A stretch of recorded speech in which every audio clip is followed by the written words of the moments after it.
नमस्कार, शुभांगी क्रिएशनमध्ये आपलं स्वागत आहे। आज आपल्याला बनवायची आहे रानभाजी। ही रानभाजीचं नाव शेवळा आहे, म्हणजे शेवळ्यांची भाजी बनवायची आहे आपल्याला।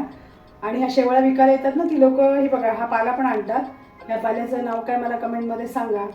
आणि त्याचबरोबर ते हे बघा हे काकडं आणलेत, ही काकडं अशी आणलेली आहेत। ही काकडं टाकायची कारण ही भाजी अशी खक्कवते ना, म्हणून ही काकडं टाकतात, ही आंबट असतात। ही कशी कापायची मी तुम्हाला दाखवते, चला।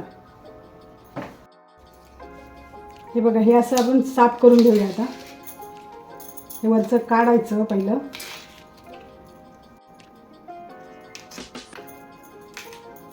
हे सगळं भाजीला घ्यायचं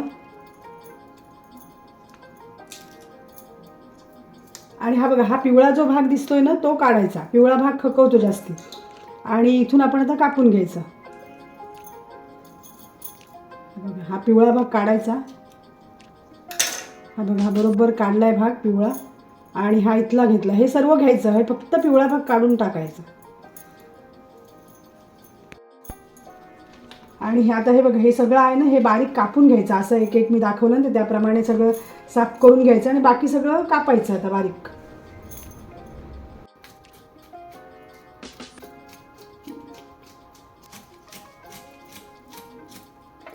अशी मस्तपैकी बारीक कापून घ्यायची। हा बघा हा पाला पण आपण आता कापून घेतलाय। आता हे सगळं चाळणीमध्ये घेतलंय, धुवूया आणि शिजवून घेऊया। हे बघा आपण आता पाणी ठेवलंय याच्यामध्ये आणि चांगलं शिजवून घेऊ पहिलं मस्तपैकी।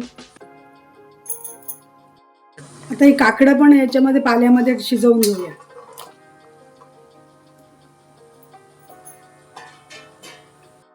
आता आपली भाजी ती शिजेपर्यंत आपण आता कढईमध्ये तेल गरम झाले, त्याच्यावर टाकूया जिरं आणि कढीपत्ता आणि कांदा हा पण टाकून घेऊया।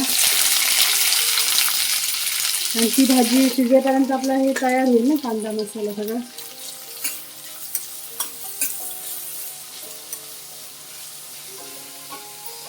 टोमॅटो टाकलं, आता टाकूया हिंग,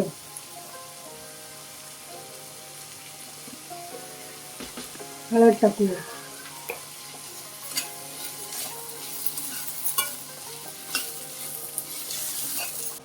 आता टाकूया मीठ आणि मसाला, हा घरगुती मसाला। तुम्हाला पाहिजे तर मिरची पण टाकू शकता याच्यामध्ये। आता ती मी ओतून घेते, भाजी पण शिजलेली आहे। तर चाळणीमध्ये ओतते आणि याच्यात मिक्स करायची आणि नंतर खोबरं टाकायचं की झाली। आणि गरम मसाला थोडासा गरम मसाला। आता भाजी टाकून घेऊया।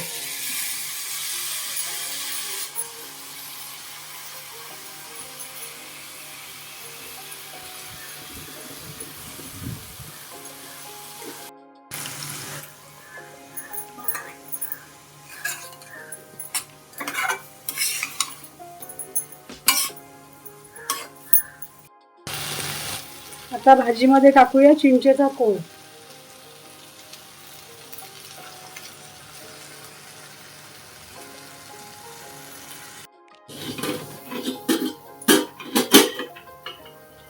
हे बघा आपली भाजी झालेली आहे। आता गॅस बंद करते।